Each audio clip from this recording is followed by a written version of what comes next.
Welcome दोस्तों। हम start कर चुके थे अपना pharmaceutical inorganic chemistry B pharm first semester का ये सब्जेक्ट। हमने पिछली वीडियोस में देखा था अपने कि हमने कैसे कैसे फार्माकोपिया के अलग अलग एडिशंस देखे थे। अगर आपने वो वीडियो नहीं देखी है तो सबसे पहले जाकर उस वीडियो को देख लीजिए, जिससे आपको बहुत ज़्यादा मदद मिलेगी। तो हमने पिछली वीडियो में देखा था, हम एक रिकैप कर लेते हैं छोटा सा। हमने फार्मास्यूटिकल इनऑर्गेनिक केमिस्ट्री की डेफिनेशंस देखी थी, हमने इसके सिलेबस के बारे में डिस्कस किया था, डेफिनेशन के बारे में डिस्कस किया था क्या होता है ये, और हमने फार्माकोपिया के बारे में डिस्कस किया था, हिस्ट्री और डेवलपमेंट के बारे में इसकी बात करी थी, इंडियन फार्माकोपिया की बात की थी, और हमने इसके अलग अलग तरह के जितने भी एडिशन अब तक आ चुके हैं इन सब की बात कर ली थी। आज हम स्टार्ट करने वाले हैं अपना न्यू टॉपिक इम्प्योरिटीज़।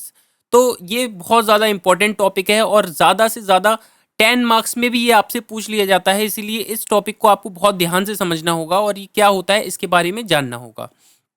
तो हम ये स्टार्ट करने से पहले आपको बता दें कि मेरा नाम है शाहरोज़ और आप जुड़ चुके हैं हमारे यूट्यूब चैनल फार्मेसी इनसाइट से। चलिए इस वीडियो को स्टार्ट करते हैं।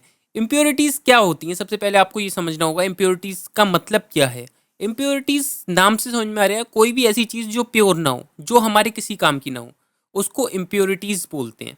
अब हमें पता चल रहा है कि इम्प्योर मतलब प्योर नहीं होना, तो कुछ ऐसी चीज़ जो प्योर ना हो। जस्ट लाइक आप ये समझ लीजिए, जैसे हम कोई भी फॉर्मुलेशन कर रहे हैं, जैसे मान लेते हैं हम पैरासीटामोल को बना रहे हैं, तो पैरासीटामोल बनाने के लिए कोई भी फॉर्मुलेशन करने के लिए हमें सॉल्वेंट की ज़रूरत पड़ती है। तो ये सॉल्वेंट के अंदर हम क्या डालते हैं, सॉल्यूट्स डालते हैं, सॉल्यूट डालते हैं, सॉल्वेंट की ज़रूरत है। सॉल्यूट को हम रॉ मटेरियल भी बोल देते हैं, रॉ मटेरियल जो जिसका यूज़ होने वाला है इसके अंदर ये डालते हैं।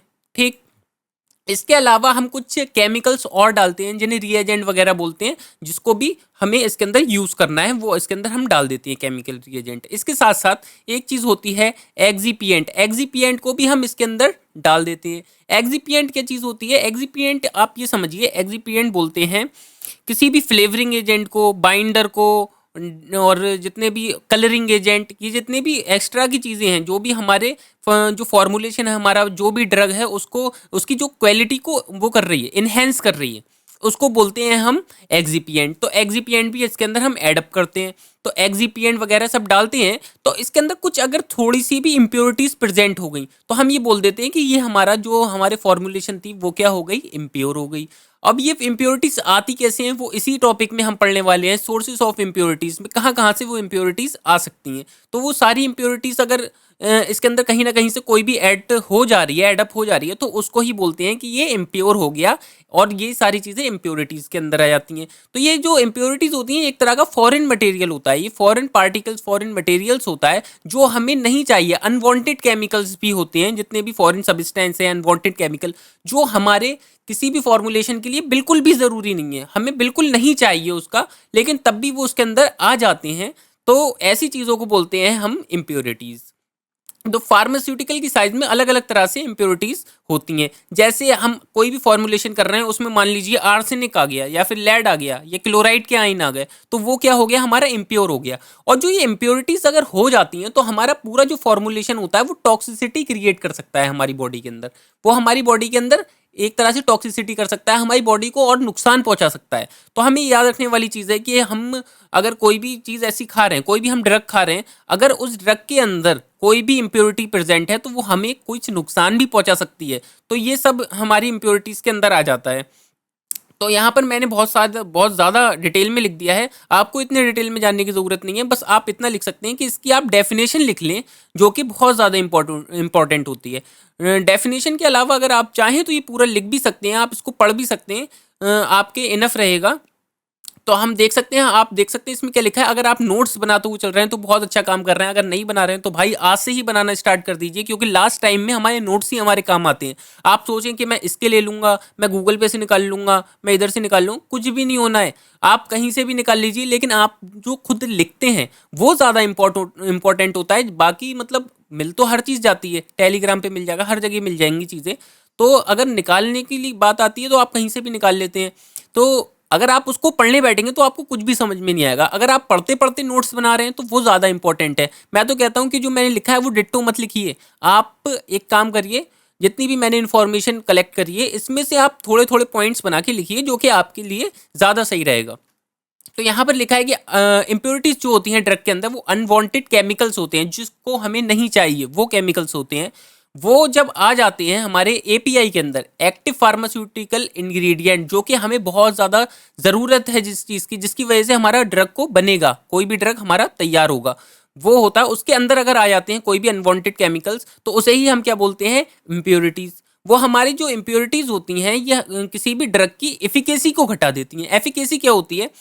एफिकेसी समझिए जैसे कोई ड्रग है, जैसे मैं खा रहा हूँ, वो कुछ टाइम बाद मुझे असर कर रहा है और बहुत अच्छी तरह से मुझे ठीक करने में काम कर रहा है। लेकिन क्या होता है, कुछ टाइम उसके अंदर अगर इम्प्योरिटीज़ आ गई, अब तब मैं उसको खाऊंगा तो वो उस उतना जितना कर रहा था पहले असर, उतना असर नहीं कर पाएगा। हो सकता है और वो मुझे टॉक्सिसिटी इफेक्ट मेरी बॉडी को दे दे, मुझे एसिडिटी होने लगे या कुछ भी होने लगे, ऐसा सब कुछ हो सकता है। अब इम्प्योरिटीज़ बहुत ज़्यादा तरीके की होती हैं, जैसे lead, calcium, iron, chloride, arsenic, बहुत ज़्यादा होती हैं। अभी आगे हम पढ़ने वाले हैं लिमिट टेस्ट, उसके अंदर हम पूरी तरह से पूरी डिटेल में जानेंगे कि कैसे कैसे इंप्योरिटीज़ को हम पहचान सकते हैं किसी भी फॉर्मुलेशन के अंदर। तो आपको इंप्योरिटीज समझ आ गया होगा कि मेनली इंप्योरिटी होती क्या है, हमारे किसी भी फॉर्मुलेशन के अंदर इंप्योरिटीज होती क्या है। अच्छा, इंप्योरिटीज कितनी तरह की होती हैं इसकी बात कर लेते हैं। आईसीएच गाइडलाइन ने बताया था कुछ टाइम पहले कि इंप्योरिटीज होती कितनी तरह की हैं। क्लासीफाई किया था 3 तरह में, ऑर्गेनिक, इनऑर्गेनिक और रेसिडुअल। इनके बारे में हम एक एक करके जानेंगे कि ऑर्गेनिक इंप्योरिटीज क्या होती हैं, इनऑर्गेनिक क्या होती हैं और रेसिडुअल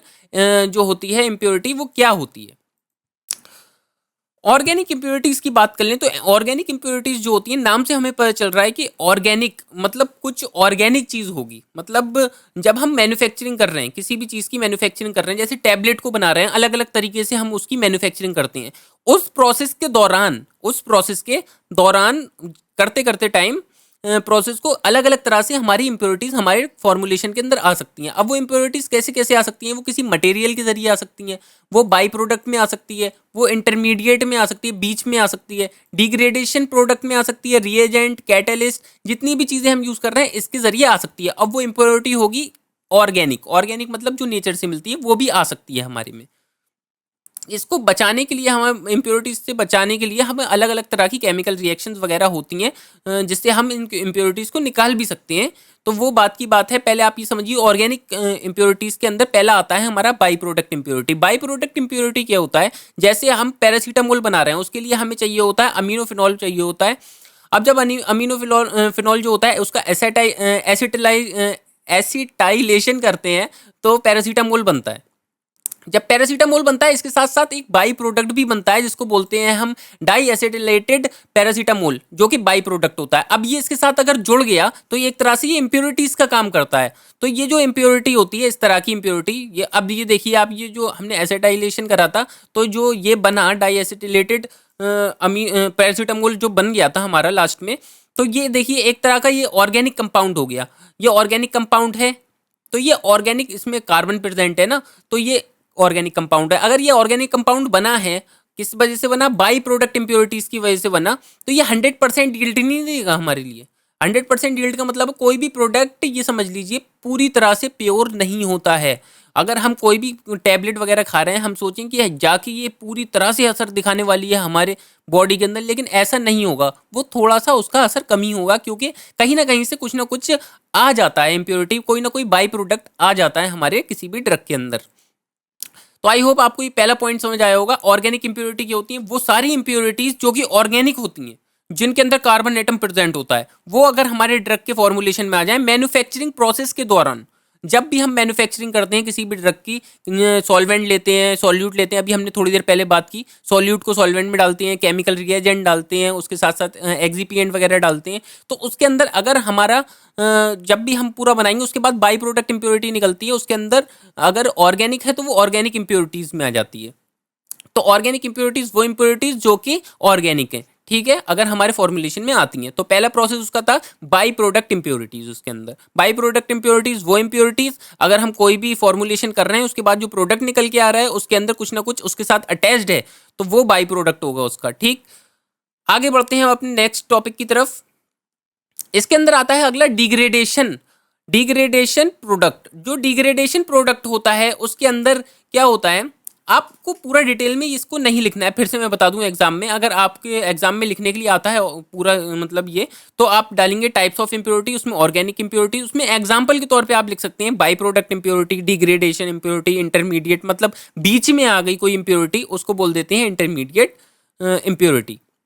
डिग्रेडेशन, जब डिग्रेडेशन हो रही है, हमारा फॉर्मुलेशन बन रहा है, प्रोडक्ट बन रहा है, उसके बाद में अगर हमारा जो प्रोडक्ट बन गया उसके लास्ट में डिग्रेडेशन स्टार्ट हो गई, तो उस तरह की इंप्योरिटीज को बोलते हैं ये। अगली आती है रिएजेंट, लीगेंड, कैटेलिस्ट। अगर हमने कोई कैटेलिस्ट अपनी रिएक्शन में यूज करा है, कोई भी कैटेलिस्ट एक्स वाई जेड जो कि हमारा रिएक्शन के रेट को बढ़ा दे या फिर कम कर दे, अगर हमने यूज करा है, उसकी वजह से कोई इंप्योरिटी आ गई तो वो हो जाती है कैटेलिस्ट इंप्योरिटी। अगर लीगेंड यूज करा है तो लीगेंड की वजह आ गई तो वो वाली इंप्योरिटी। और रिएजेंट, जो हमने केमिकल रिएजेंट और डाले हैं जो कि हमारे लिए जरूरी है, उसके साथ अगर कोई इंप्योरिटी आ गई तो ये वाली इंप्योरिटी हो जाएगी रिएजेंट।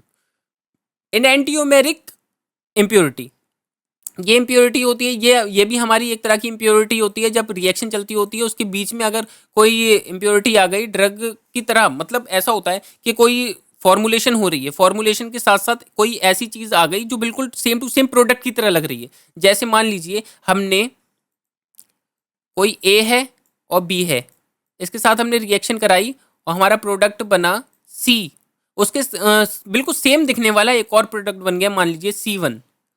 तो इस तरह की जो इम्प्योरिटीज होती है उसको ये नाम दिया गया है एनेंशियोमेरिक इम्प्योरिटीज। ठीक, तो ये जो इम्प्योरिटीज होती हैं इतनी हो गई। अब हम नेक्स्ट आगे बढ़ते हैं अपने टॉपिक की तरफ। अगला आता है इनऑर्गेनिक इम्प्योरिटीज। इनऑर्गेनिक इम्प्योरिटीज क्या होती हैं? जिसके अंदर कार्बन एटम प्रेजेंट नहीं है, वो सारी इम्प्योरिटीज को बोलते हैं हम इनऑर्गेनिक इम्प्योरिटीज। अब ये इनऑर्गेनिक इम्प्योरिटीज होती क्या है, कैसे आती हैं, किस वजह से होती हैं? इनऑर्गेनिक इम्प्योरिटीज रिएजेंट की वजह से हो सकती हैं, लिगेंड में आ सकती हैं, कैटेलिस्ट की वजह से हो सकती हैं, हैवी मेटल्स जो होते हैं उनकी वजह से हो सकती हैं, रेसिडुअल जो मेटल्स होते हैं उनकी वजह से, इनऑर्गेनिक सॉल्ट की वजह, NaCl वगैरह, KCl वगैरह, इन सब की वजह से भी हो सकती हैं, फिल्टर एड्स की, चारकोल की, इन सब की वजह से हो सकती हैं। इसमें रिएजेंट, लिगेंड, कैटेलिस्ट आप सिर्फ और सिर्फ एग्जाम्पल के तौर पे लिख सकते हैं। मैं फिर से बता रहा हूं, आप इनऑर्गेनिक इंप्योरिटीज को बहुत अच्छी तरह से डिफाइन करें। इनऑर्गेनिक इंप्योरिटीज वो इंप्योरिटीज होती हैं जो कि किसी इनऑर्गेनिक एलिमेंट, कंपाउंड, उसको हमारे फॉर्मुलेशन के अंदर एडअप कर दें, जो कि टॉक्सिसिटी क्रिएट कर दे। आप इस तरह से लिख सकते हैं। और एग्जाम्पल के तौर पे आप लिख सकते हैं such like reagent, ligand, catalyst, heavy metal, inorganic salt, filter, इतना सब कुछ लिख सकते हैं, आपको पूरे मार्क्स मिलेंगे। तो आगे बढ़ते हैं। तो हैवी मेटल्स की वजह से कुछ आ जाती हैं इम्प्योरिटीज। हैवी मेटल्स जो होते हैं उनकी वजह से अलग अलग तरह की इम्प्योरिटीज आ सकती हैं। और अदर मेटल्स, मटेरियल जितने भी हैं, जैसे चारकोल हो गया, फिल्टर एड हो गए, तो इन सब की वजह से भी अलग अलग तरह की इम्प्योरिटीज हमारे किसी भी फॉर्मुलेशन में आ सकती हैं, जो भी हम ड्रग तैयार कर रहे हैं।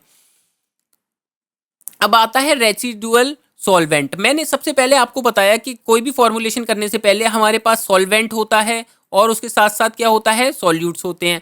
अगर इस सॉल्वेंट के अंदर कोई इंप्योरिटी आती है उसको बोलते हैं, मैन्युफैक्चरिंग प्रोसेस के दौरान होती है सारी इंप्योरिटीज। फिर से ये बोल रहा हूँ, फिर से याद रखिए कि सारी जितनी भी इंप्योरिटीज वगैरह होती हैं, जब भी कोई हम फॉर्मुलेशन कर रहे हैं, कुछ भी बना रहे हैं, किसी भी मेथड से बना सकते हैं, वो हम आगे देखेंगे कौन कौन से मेथड होते हैं टैबलेट वगैरह बनाने के। तो टैबलेट अगर हम बना रहे हैं, सपोज करिए, तो उस टैबलेट को बनाते टाइम अगर तब कोई इंप्योरिटीज आ रही है, तभी इंप्योरिटीज आती हैं। मैन्युफैक्चरिंग प्रोसेस के दौरान ही इंप्योरिटीज आती हैं। ठीक, तो सॉल्वेंट के अगर अंदर कोई आ जाती है इंप्योरिटी, तो उसको बोलते हैं हम रेसिडुअल सॉल्वेंट। ठीक, तो ये जो इंप्योरिटीज होती हैं इसके अंदर हमने दो पार्ट्स में डिवाइड किया रेसिडुअल सॉल्वेंट के अंदर, डिस्ट्रक्टिव और कॉन्स्ट्रक्टिव। डिस्ट्रक्टिव इंप्योरिटीज वो होती हैं जो कि नुकसान पहुंचाएं हमारे किसी भी फॉर्मुलेशन को, कोई भी टैबलेट को नुकसान पहुंचा दें। ठीक, नुकसान पहुंचा दें। डिस्ट्रक्टिव इंप्योरिटीज वो, डिस्ट्रक्शन से नाम समझ में आ रहा होगा, डिस्ट्रक्शन मतलब डिस्ट्रक्ट कर दिया, डिस्ट्रक्शन कर दिया बहुत ज़्यादा, तो डिस्ट्रक्ट का मतलब हो गया डिस्ट्रक्शन करना। तो अगर कोई भी इंप्योरिटी ऐसी है जो कि डिस्ट्रक्ट मतलब नुकसान पहुंचा रही है हमारे टैबलेट के लिए, हमारे कोई भी फॉर्मुलेशन, सिरप वगैरह, किसी भी चीज़ के लिए XYZ अगर पहुंचा रही है नुकसान, तो वो हो गई डिस्ट्रक्टिव इंप्योरिटी। कुछ इंप्योरिटीज़ ऐसी होती हैं, मान लीजिए कुछ इंप्योरिटीज ऐसी हैं, जैसे कोई इंप्योरिटी हमारे किसी भी चीज़ में आ गई, फॉर्मुलेशन के अंदर, सॉल्वेंट के अंदर आ गई इंप्योरिटी, लेकिन उसने क्या करा, उसने इनहेंस कर दिया कैरेक्टर हमारे सॉल्वेंट का, उसने अच्छा कर दिया हमारे और। हमारी जो फॉर्मुलेशन है, टैबलेट, सिरप, जो भी चीज़ है, टैबलेट मान लीजिए, टैबलेट अगर हमारी फॉर्मुलेशन है तो उसके अंदर सॉल्वेंट के अंदर कोई भी इम्प्योरिटी आ गई और उसने क्या करा, हमें फ़ायदा पहुंचाया, उसने क्या करा, उसने एक्शन टाइम बढ़ा दिया, उसने एफिकेसी बढ़ा दी, उसने अच्छा कर दिया हमारे पूरी तरह से प्रोडक्ट को, तो उस तरह की जो होती है उसको बोलते हैं कॉन्स्ट्रक्टिव इम्प्योरिटीज। वो इम्प्योरिटीज कॉन्स्ट्रक्टिव इम्प्योरिटीज। मैं फिर से रिपीट करता हूँ, डिस्ट्रक्टिव इम्प्योरिटीज वो होती हैं जो कि नुकसान पहुंचाती हैं हमारे किसी भी फॉर्मुलेशन को और टॉक्सिक इफेक्ट प्रोड्यूस कर देती हैं किसी भी हमारे प्रोडक्ट में। और कॉन्स्ट्रक्टिव इम्प्योरिटीज वो होती हैं जो कि अच्छा कर देती हैं और ज़्यादा मतलब इन्हेंस कर देती हैं उसको। जैसे आप एग्जाम्पल के तौर पे एक समझ सकते हैं कि हमारा जो आयरन होता है, जो आयरन होता है हमारा, तो उसके अंदर अगर 2% कार्बन आ गया, हमारे आयरन के अंदर 2% कार्बन इम्प्योरिटी बन के आ गया, तो वो स्टील बना देता है। तो वो स्टील बना देता है, तो स्टील भी तो एक काम की चीज़ है ना, तो उसने क्या करा, काम में ले लिया, तो मतलब अच्छा कर दिया उसने और प्रोडक्ट को। ठीक, तो रेसिडुअल जो सॉल्वेंट होते हैं वो आपको समझ में आ गया होगा किस तरह के सॉल्वेंट्स होते हैं अगर इम्प्योरिटीज़ वगैरह उसमें आ जाती हैं। अब हम आगे बढ़ते हैं अपने नेक्स्ट टॉपिक की तरफ, सोर्सेज ऑफ इम्प्योरिटीज। अब मैं वही बात कर रहा था कि सोर्सेज ऑफ इम्प्योरिटीज क्या होती हैं, मतलब जो इम्प्योरिटीज होती हैं वो कहाँ कहाँ से आ सकती हैं, हम उसकी बात करेंगे। जो मतलब हमारे, हमने ये पढ़ा कि हमारे जो सॉल्वेंट है या फिर हमारा जो फॉर्मुलेशन है उसके अंदर अलग अलग तरह की इम्प्योरिटीज़ आ रही हैं। वो इम्प्योरिटीज़ जितनी भी हैं वो आ कहाँ कहाँ से सकती हैं, उसकी बात कर लेते हैं। वो मैन्युफैक्चरिंग प्रोसेस से आ सकती हैं। आप ये भी बता सकते हैं, आप कह सकते हैं कि भाई आपने इतनी देर से बोल रहा हूँ मैं कि मैन्युफैक्चरिंग से आ सकती हैं, तो मैन्युफैक्चरिंग प्रोसेस से आ सकती हैं। वो किसी रॉ मटेरियल से आ सकती हैं, एक्सिपिएंट से आ सकती हैं, या एक्सीडेंटली भी आ जाती हैं। हमें खुद को कुछ नहीं पता, हम बिल्कुल प्रॉपर तरीके से काम कर रहे हैं बट उसके अंदर इम्प्योरिटीज आ ही गई, तो इस तरह से भी आ सकती है। ठीक, तो सोर्सेज ऑफ इम्प्योरिटीज में हम पढ़ते हैं अपना नेक्स्ट टॉपिक क्या है, इसके अंदर अलग अलग रॉ मटेरियल। सबसे पहला हमारा टॉपिक है रॉ मटेरियल। रॉ मटेरियल्स क्या होता है, रॉ मटेरियल्स जब हम कोई भी फॉर्मुलेशन कर रहे हैं, जैसे टैबलेट बना रहे हैं, उसमें हम सॉल्वेंट हमने बात करी थी, सॉल्यूट डालने की बात करी थी, तो हम कोई भी हमारे पास सॉल्यूट है जो कि हमें ज़रूर ही डालना है, उसके बिना बन ही नहीं सकता हमारा कोई फॉर्मुलेशन। तो जो रॉ मटेरियल हम उसके अंदर यूज़ कर रहे हैं, अगर उसके अंदर कोई इम्प्योरिटीज़ आ जाती है, उस तरह की इम्प्योरिटीज़ को बोलते हैं रॉ मटेरियल इम्प्योरिटीज़। मैन्युफैक्चरिंग के टाइम पे आती है, ठीक है, जब हम बनाते होते हैं। तो ये किस तरह की हो सकती है, ये इस तरह की हो सकती है जैसे एल्यूमिनियम हो गया, कॉपर हो गया, मैग्नीशियम हो गया, मैंगनीज हो गया, आर्सेनिक, आयरन, अलग अलग तरह की ये इम्प्योरिटीज़ होती हैं। तो ये रॉ मटेरियल्स की बात कर ली हमने। अब हम आगे बात करते हैं अपनी, आगे आता है हमारा रिएजेंट। इसके आप एग्जाम्पल भी देख सकते हैं। आप अगर एग्जाम में पूछा जा रहा है तो 3-3 लाइन में आप इसको डिस्कस कर लीजिए। ज़रूरी नहीं है कि मतलब आप पूरी इसके मतलब पूरा ही लिखेंगे बना करके, मतलब ये ले लिया हमने, ये ले लिया, पूरी रिएक्शन लिखने की ज़रूरत नहीं है, बस आप नॉर्मली तरीके से थोड़ा थोड़ा लिख सकते हैं। Reagent used in manufacturing process. Reagent use in manufacturing process का मतलब ये हो गया, जब हम मैन्युफैक्चरिंग कर रहे हैं, हम कोई भी टैबलेट वगैरह बना रहे हैं, उसमें अलग अलग तरह के केमिकल्स यूज़ करते हैं। हमें अलग अलग तरह के केमिकल चाहिए, अगर उस केमिकल्स के साथ अगर कोई इम्प्योरिटी आ गई बाई चांस, तो उसको बोलते हैं हम रीएजेंट इम्प्योरिटीज। ठीक है, रीएजेंट की तरफ से आ सकती है। डिफेक्ट, डिफेक्ट क्या होता है, डिफेक्ट आप ये समझिए, डिफेक्ट मैन्युफैक्चरिंग प्रोसेस में आ सकता है। जैसे डिफेक्ट का आप ये समझ सकते हैं कि प्रेशर बढ़ गया आपका, मतलब जो भी हमारा, जो भी हम बना रहे हैं अपना फॉर्मुलेशन, उसमें प्रेशर का इंक्रीज हो गया, या फिर ह्यूमिडिटी बढ़ गई, या फिर हमारा कोई इम्प्रॉपर तरीके से हमने मिक्सिंग करी। मिक्सिंग बहुत ज़रूरी है, तो हम मिक्सिंग कर रहे हैं, वो हमारी ठीक से नहीं हुई, तो वो हमारा डिफेक्ट है ना, हमने ठीक से नहीं करी। तो उस तरह की जो उस तरह से जो इम्प्योरिटीज़ आती हैं वो डिफेक्ट की वजह से आती हैं। अगला आता है हमारा सॉल्वेंट। सॉल्वेंट में आती हैं, हमने बात करी सॉल्वेंट में किस तरह से आती हैं इम्प्योरिटीज़। तो सॉल्वेंट में इम्प्योरिटीज़ आ जाती हैं, जैसे हमने कोई भी सॉल्वेंट यूज़ किया, उसके अंदर कुछ इम्प्योरिटीज़ आ गई, हमें पता नहीं चल रहा, जैसे क्लोराइड आ गए, उसके अंदर सल्फेट आइंस आ गए, या फिर बाइकार्बोनेट, मैग्नीशियम, ये सब आ गए, तो ये सब सॉल्वेंट में आ जाती हैं।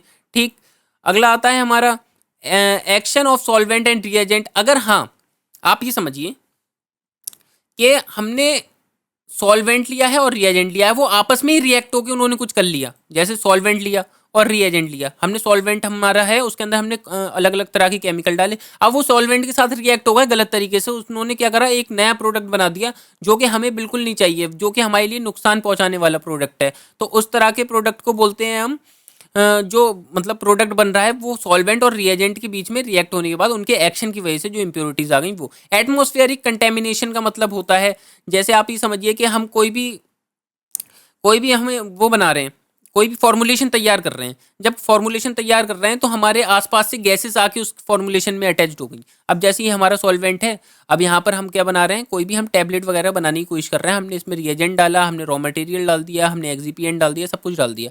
अब क्या हुआ, एनवायरमेंट में हमारे क्या है, सल्फर प्रेजेंट है, सल्फर डाइऑक्साइड वगैरह प्रेजेंट है। वो क्या हुआ, वहां से यहाँ पर आ गई। तो जब ये यहाँ से यहाँ पर आ जाएगी तो क्या होगा, एक नया तरह का प्रोडक्ट बनने लगेगा। और वही इम्प्योरिटी जो होगी वो क्या होगी, एटमॉस्फेरिक कंटेमिनेशन की वजह से होगी। ठीक है, एटमॉस्फेरिक कंटेमिनेशन की वजह से अलग अलग तरह की इम्प्योरिटीज आ सकती हैं। तो इन सब मतलब हम इम्प्योरिटीज की बात कर रहे हैं, अलग अलग तरह से आ सकती हैं। तो हम ये भी तो कह सकते हैं कि बच कैसे सकते हैं हम इन सब चीज़ से। जैसे इम्प्योरिटीज हमने कहा, तो इसके लिए होता है असेप्टिक एरिया। असेप्टिक एरिया मतलब जिसके अंदर हवा जो होती है, हवा अंदर आती होती है, वो भी फिल्टर होके आती होती है। हर इंसान एकदम हाइजीन होता है, प्रॉपर सैनिटाइज होता है, वहां पर हम इसका फॉर्मुलेशन करते हैं। तो वहां पर बहुत कम चांस होते हैं कि इस तरह का कुछ हो जाए। ठीक, तो अगर हमारे किसी भी कंपाउंड के अंदर या फिर हमारे कोई भी फॉर्मुलेशन के अंदर इंप्योरिटीज अगर इकट्ठा हो गई हैं तो हम उससे बचेंगे कैसे। अलग अलग तरह के प्रोसेस होते हैं, जैसे हम उसकी केमिकल रिएक्शन करा सकते हैं, हम उसको अलग अलग तरह से ट्रीट कर सकते हैं, तो इस तरह से हम बच सकते हैं उससे।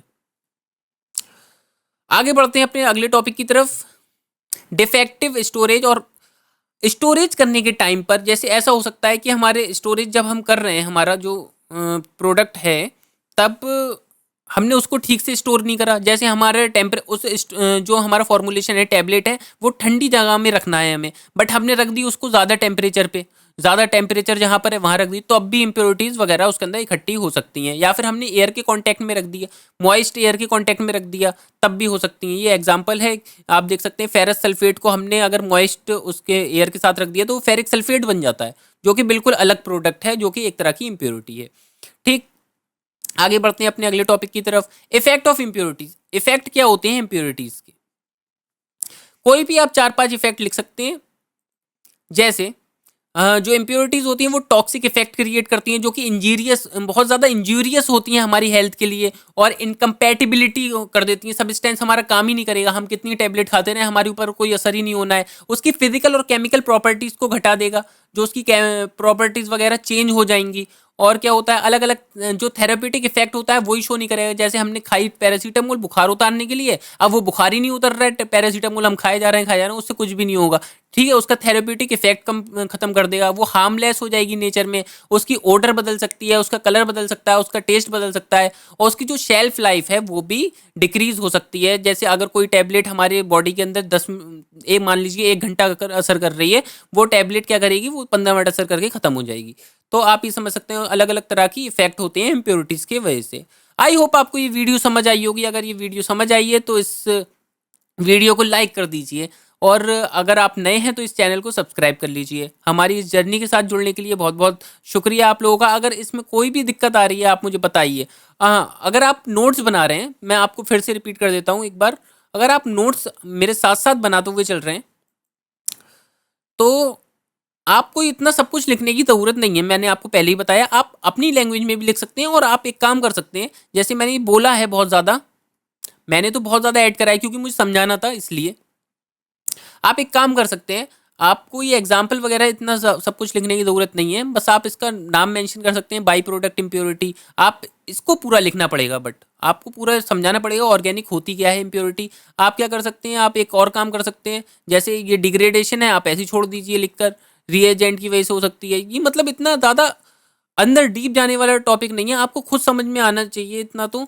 और ईजी टॉपिक है बहुत ज़्यादा, अगर आप ध्यान से सुनेंगे वीडियो को तो आपको सब समझ में आएगा। अगर मैंने ये डिफेक्ट की बात की थी तो आप बस इतना लिख सकते हैं कि पूरा एक पैराग्राफ यहाँ से स्टार्ट करके और यहाँ तक लिख सकते थे, यहाँ से स्टार्ट करके यहाँ तक लिख सकते हैं। और आप एक अगर एग्जांपल देना चाहें तो ये आप रिएक्शन देख के मत डरिए, ये आता नहीं है फार्मेसी में इतना सब कुछ, वही फर्स्ट सेमेस्टर में आपको लगे। आप क्योंकि आपके जो स्कूल कॉलेज वगैरह में जिसमें भी आप पढ़ रहे हैं, कॉलेज यूनिवर्सिटी वगैरह में, तो उसके अंदर इतना ज़्यादा डिटेल में नहीं बताया गया होगा इस टॉपिक को, मुझे पता है। आप कह रहे होंगे ये तो बहुत ज़्यादा डीप लेके चलेगा इस मतलब टॉपिक को। मैं डीप लेके नहीं गया हूँ, मैं सिर्फ आपको समझाने के लिए लाया हूँ कि आपको सब समझ में आ जाएगा। आप ये रिएक्शंस वगैरह देख लेंगे एक बार। बाकी इतना ज़्यादा इंपॉर्टेंट रिएक्शंस है नहीं है। आप बस इसकी थ्योरी जो पार्ट है उसको बहुत ध्यान से समझ लीजिए। इफेक्ट बहुत ज़्यादा इंपॉर्टेंट है, आपको इफेक्ट भी पढ़ना पड़ेंगे। आई होप आपको ये सब समझ आ गया होगा। अगर समझ आया है तो लाइक कर दीजिए वीडियो को। मेरा नाम है शारोज, आप देख रहे थे pharmacy insight YouTube channel. Thank you.